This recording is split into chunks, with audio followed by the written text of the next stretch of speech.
Inclusivity in the workplace can act and serve as a real stimulant and incentive to increase workplace diversification and providing organizations with a true competitive advantage.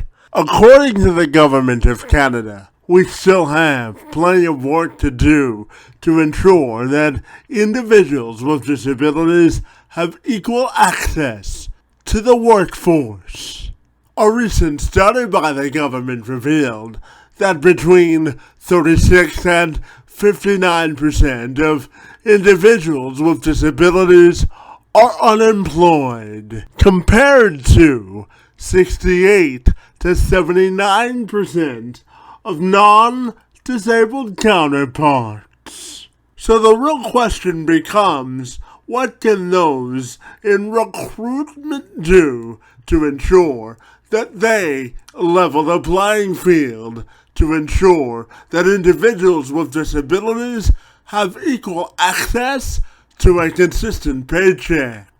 Mike Thomson is on a mission to change the way that organizations view the hiring process. When he embarked on his entrepreneurial journey at the end of 2021, he says it was inspired by a desire to level the playing field for all employees and employers. Thomson says that during his 13 plus years in recruitment, it was filled with empty statements about how employers viewed their people as their biggest asset, only to see those same organizations dictate more resources to the acquisition of a customer instead of the acquisition of top talent.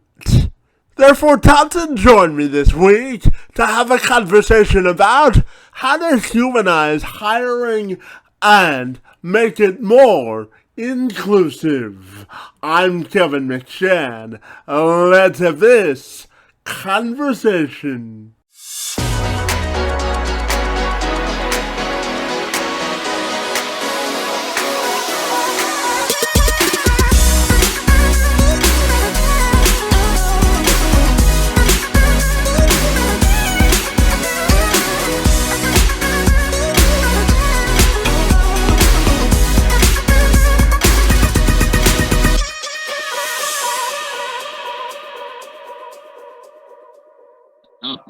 Of course. I love the podcast, love the movement, so I'm here for it. Thank you for having me.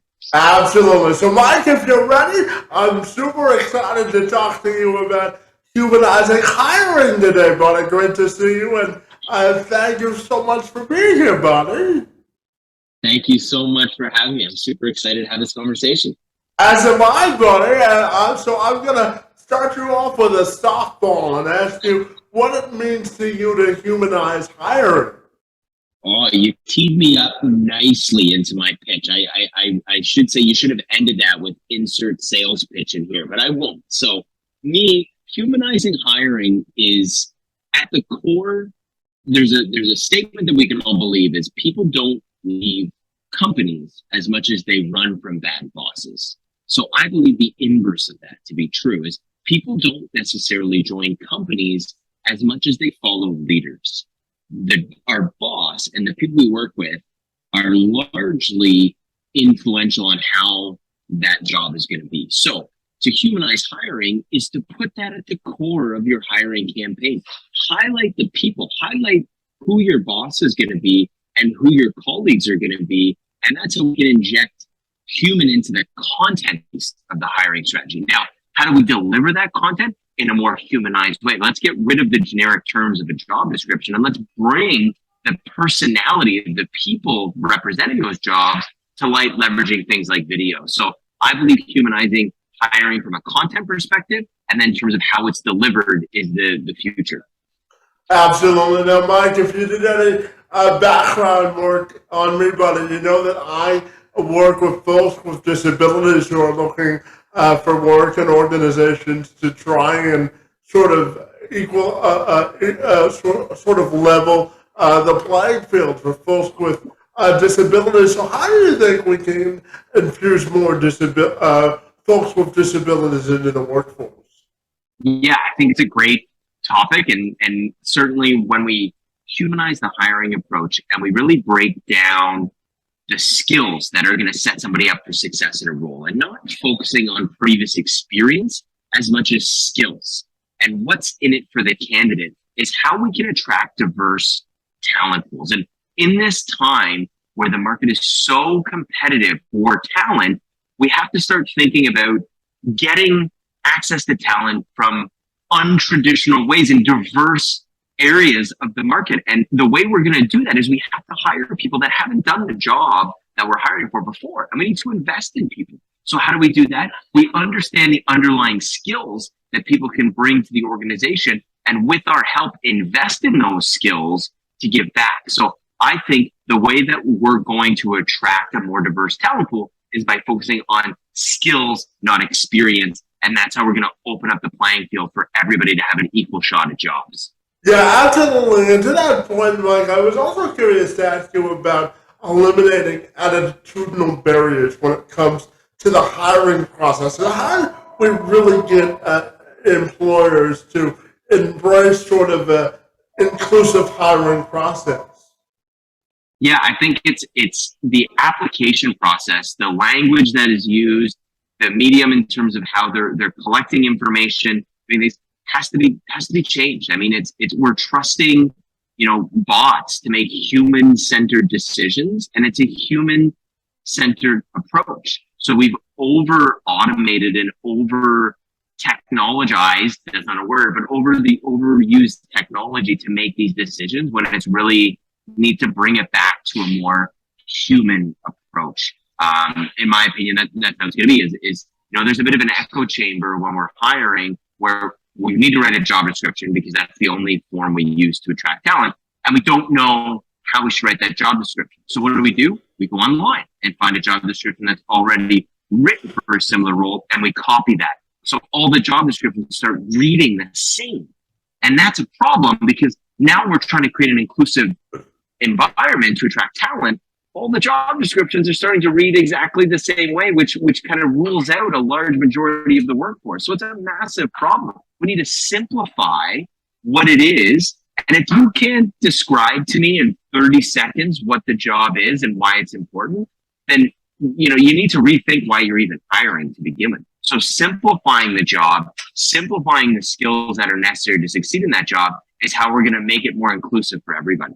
Yeah, absolutely. And now, Mike, I know that you're relatively new to the entrepreneurial game, my friend, and there was a distinct reason you wanted to start your sort of own recruiting process, and based on your experience in the recruitment game. So I'm wondering if you can tell me about it. For sure. So I've been on the recruitment agency side for I don't want to tell you how long, so I'll tell you how old I am. But just under 15 years. And, during COVID, things drastically changed in the market. The candidates have more power now than they've ever had before because the workforce is opened up. Remote working is now, the standard. So it means you as a candidate can work for any employer anywhere in the world from anywhere. So it's an exciting time to be a candidate because the prospects of your opportunities have exponentially grown. And organizations have failed to market effectively to top talent. They just think because they have a job that people will line up. So it's creating an opportunity for organizations and for people to be better. And what excites me about Spark and why I wanted to do it is because everybody has a story. Everybody has a unique way that they see the world and they solve problems that is unique to them. And it's my mission to uncover that for every individual and amplify it, whether you're hiring or whether you're looking to be hired. That's what gets me excited, and that's what we're doing at Spark. Yeah, absolutely. Now, Mike, tell me, what is your definition of an inclusive culture at work? An inclusive culture at work. I mean, it's funny because it's a buzzword now, right? Like if you read job descriptions or read any collateral of anybody hiring, everybody claims to be inclusive. But what does that actually mean? And for me, what it means is there's everybody is unique, and you can't bundle people by skill sets or by experience or by seniority. Everybody is unique in their own way because they see things differently from their own experiences and are shaped by that. So recognizing that everybody has a unique perspective and valuing all of those perspectives equally is how a true inclusive workforce is. Because somebody, tackles a problem a certain way, they see it based and they're shaped by their experiences and how their life experiences has them see that problem. And that's valuable no matter who you are or where you come from. So if you can foster that type of environment, then you've achieved an inclusive culture. To that point, Mike, I'm curious to follow up because, when you look at a job description, every job description says ex-employer is an equal opportunity employer, right? And to that point, I know that you're big on erasing empty sort of statements by employers. So how do you think we can actually put an inclusive employer or an environment into practice to really give some teeth to that whole notion of an equal opportunity employer?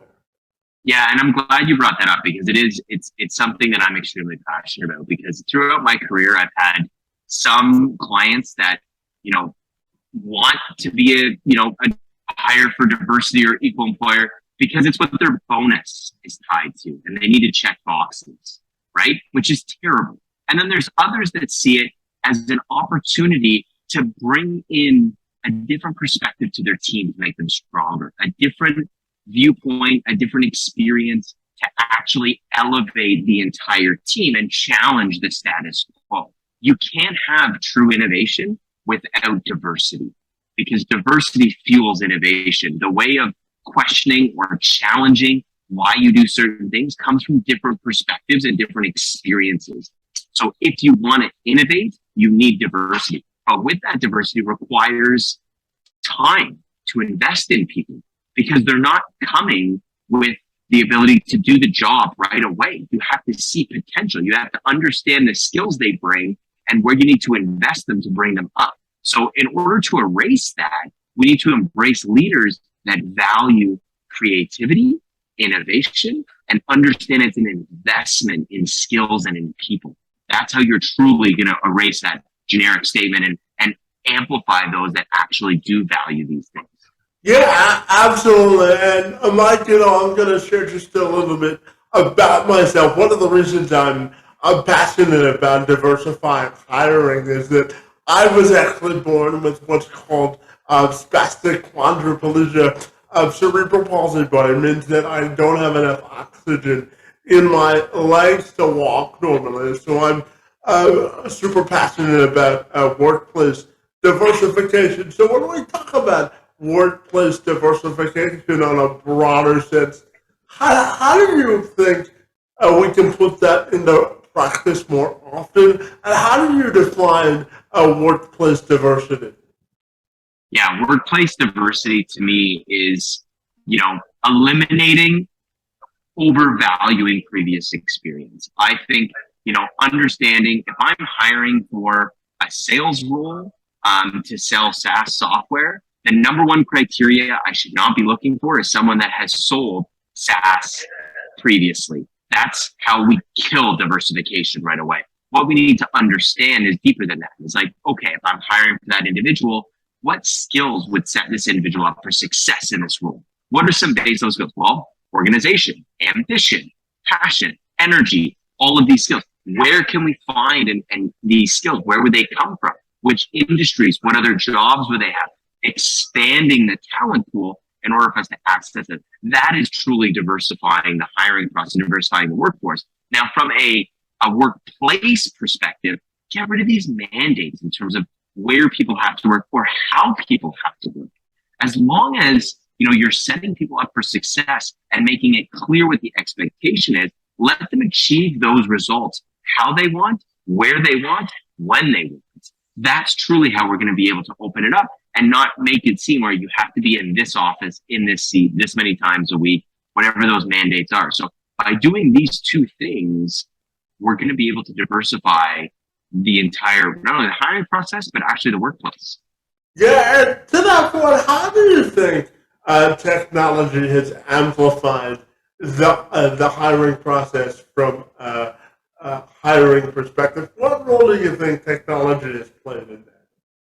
So technology, it depends whose hands it's in. Sometimes it's good, sometimes it's bad, right? Like I always like to think of it as an analogy. It's like a car that's racing down the highway going 50 miles over the speed limit. Is it a bad thing or a good thing? Well, who's driving it?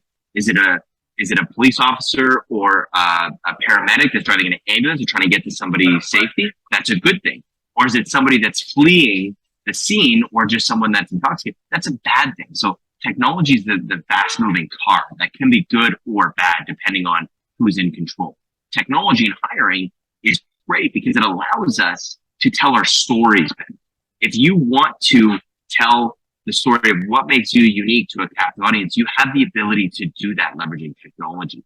What it does in a negative way is it makes the collection of information or the collection of data easy. So from a hiring perspective, you can apply for 100 jobs through these application forms, where you're filling everything out, doing it, and you cannot hear back from 0 of them because they run keyword searches on the resume. And if it doesn't pop up for what they're looking for, then you never hear. And that experience is terrible. So technology that was made to make the process more efficient has actually made it less fair and less inclusive. So my belief is we need to get rid of that. We need to knock that down and we need to stop leveraging technology for these ways so we can actually get to the core of what recruiting is. And it's matchmaking. It's connecting people to help them grow. Yeah, and to that point, buddy, I'm curious to ask you about the importance of really building connections and building relationships. How important do you think that is when you're looking for work? It's extremely important. I think most people make hiring decisions, whether you're going to accept a new job or whether you're going to hire a certain candidate emotionally. It's never a logical decision. It's never the one that makes the most amount of sense. Once you've exhausted the logical requirements, does it pay me this amount? Do I get to do all the things I want to do? The rest of it is emotion. How do I feel about this group? How does this boss make me feel? What are all of these feelings that I have associated with that? It's an emotional decision. So if it's an emotional decision, we need to meet that with an emotional approach. And right now, the resume and the job descriptions are very logical. It describes the what. The job description is, what is this job? What are you going to do? And what do you need to do this job? Your resume is what I've done, where I've worked, what titles I've had. There's nowhere in the hiring process where we give room for who the individuals are or how they work effectively. And these are the things that are missing in the hiring process that if we can inject back in, it's going to allow for much more creativity, much more innovation, and much more inclusiveness. And to that point, once you get to the job interview process stage, I'm curious, what was your experience in recruitment? What frustrates you the most about the modern interview experience? Yeah, great question and a passion point of mine. I find the interview process extremely inefficient. And when we think about what the interview process is, it's a simulation for the job. It should simulate what that job is going to be like. And if we think about the traditional interview process, it's I'm going to ask you questions. You're going to provide me an answer. I'm going to ask and expect that you know the answer right away. In which job is that a requirement? We have time to think about what the answer is, and then we report back with our findings. So we're not in this, I'm going to ask you one-sided interview. It should be a conversation. It should be getting to know the individual and not what they've done, but why do they do these things? What motivates you? Why do you want this job? And vice versa. The candidate should be able to ask questions in terms of what's in it for me? Like besides a paycheck, what do I get out of this experience? What is it going to be like to work here? What skills am I going to get to learn? Understanding that it's a two-way exchange and more conversational and less about I'm going to ask you questions, and if you get the most amount of questions right, you get the job and you win. Yeah, and Mike, I'm also curious to ask you about the need to sort of diversify educational experiences to better equip people for jobs. Because, people learn differently, whether it's in an educational or a job setting. So how important is it, do you think, to really diversify things like cooperative education or hands-on college programs? Because people learn and assimilate information differently. So I'm curious to get your perspective there. Yeah, I think it's changing. I think, it's less about, and I hope, at least I know I can speak for myself and, my experience, it's less about where you went to school. And it's more about, tell me about how you learn and what do you like about learning? Because honestly, people that love the learning process and want to continue to learn and are naturally curious, that's great conversations. No matter where you decided to go to school or how you decided to learn, tell me about that. That's what excites me, because you're going to constantly be learning new skills. And so it's important to understand how you learn versus where you learned and forgot about it for the most case. Yeah, absolutely. And Mike, you tell me that there's an effective way to market jobs, and I'm wondering, throughout our conversation today, you sort of touched on parts of it, but I'm wondering if you could bring it back full circle and tell me, in your experience and opinion, what's the best way to market a job? The best way, it's very, very easy. Think about a scenario where you're sitting in a casual environment, maybe a bar or a coffee shop, and you're explaining to a friend what the job's all about. What is the language you're using? How are you talking? Are you excited about it? Now channel that. And what you're going to do is, before you go to LinkedIn and post a generic link with a generic statement that says, I'm hiring, check this out, or here we grow again, or insert any other buzzwords you've heard, you're going to grab your phone and you're going to take a video of describing what that job is. And there's a few ways I can guide people through this. The first thing that I find the most compelling is speak as to why you decided to work at the company. What was it about the job that got you excited? What was it about the interview process that made you confident that this is the job for you?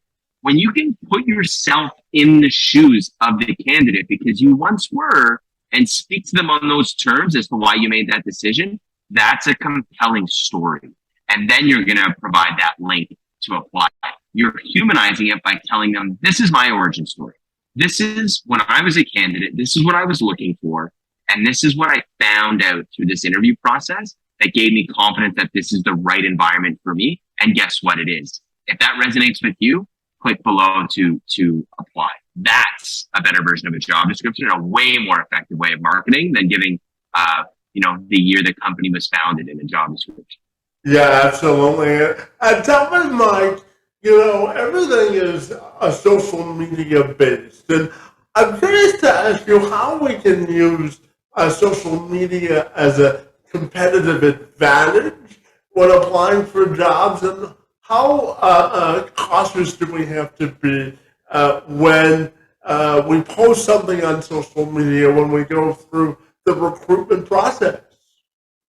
Yeah, social media is a great tool. And I think what it does is it allows you to amplify your personal brand. And for those of you that don't think you have a personal brand, or you're not a social media influencer, if you have an account, you're an influencer and you're a personal brand.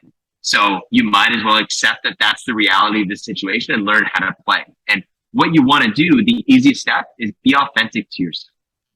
If you want to engage and post on content, just make sure it's something you would say in an office setting and something you would say when you're talking to work colleagues. And if it passes that test, go for it. I think showing up authentically and genuinely who you are, and not being two versions of yourself, the work version of yourself and the real version of yourself, it's the same.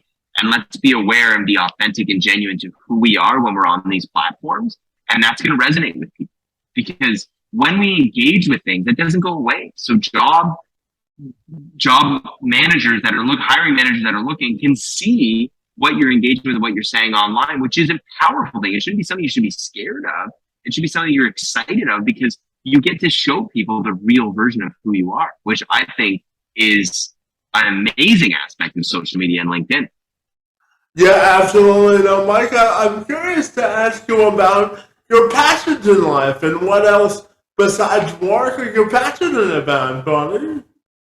The passion in life is my family. I have my wife and I, we have a 2-year-old son, Oscar, who is fantastic and gives me, teaches me patience. I think is probably the best way of doing it. How to be more patient, but just perspective on, kind of life and kind of what's important. And it's all about family. It's all about people.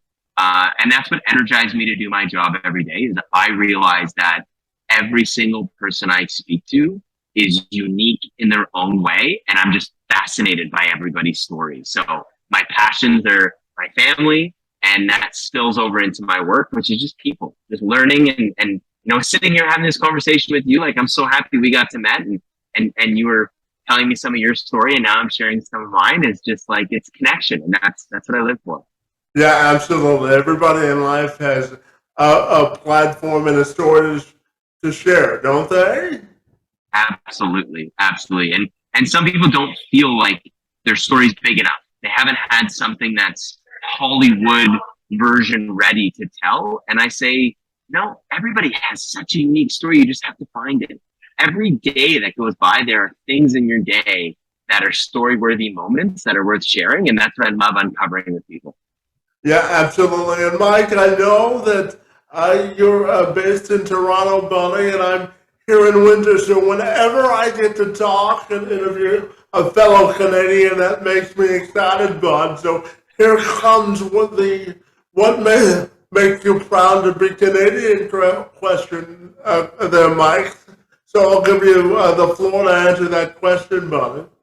I'm so happy to be connecting with another Canadian as well. And the thing that makes me the most proud of being Canadian is the culture we have in terms of the culture of embracing other cultures. And I find it so Canadian and so unique that we get to experience and embrace so many different cultures that you learn so much about the world. In a country the size of Canada, we learn about all of these cultures through embracing that and experiencing it and giving them an opportunity to be their authentic selves here. And that shapes the unique culture of Canada. So it's so unique and so special, and it makes me so proud to be Canadian. Yeah, Mike, as we end our time together, buddy, I've got a couple more questions for you. But the first is that I wanted to ask you to sort of bring our conversation about hiring full circle and your product message when it comes to the notion and importance of sort of inclusivity in the hiring process. Yeah, again, super important for me and Spark and kind of what we believe. And I think full circle, the thing that I want people to leave with, candidates and hiring managers, and I'll speak to candidates first, is you're unique. Everybody's claiming to look for the rock star unicorn. You are a rock star unicorn because you have an experience and you have a story that nobody else has. And you have an opportunity now to tell that story to a broader audience through the use of social media. And we need to amplify that because people value your story and you can bring so much value to so many different people that you need to have the confidence that you're unique, you're special, and there is nobody like you. From a hiring manager perspective, I will say it is a unique time to access a diverse talent pool because you have to. And I'm not going to talk about why we got here. You should have got here on your own, but the market dictated that you have to now embrace a diverse talent pool. But you're going to love this experience. You're going to love accessing talent from areas that you never thought you would and embracing the way they see the world to truly innovate the status quo or innovate your team and challenge the status quo. So hiring managers, you need to embrace diversity and create an inclusive workplace that allows you to tap into talent pools that you never would have thought of before. It's just such an exciting time on both sides. Yeah, absolutely. And Mike, my final question for you is how and all of my podcasts, buddy, because I truly believe in defining legacy and celebrating life. So when you look at the totality of your life, how do you want your legacy to be remembered, and how do you celebrate the wins in life? Oh man, you ended on such a tough question, man. You got me thinking about legacy to wrap things up. I think for me, I want to be known as a storyteller. I want to be known as somebody that understands everybody has a unique story and give them confidence in their ability to tell it.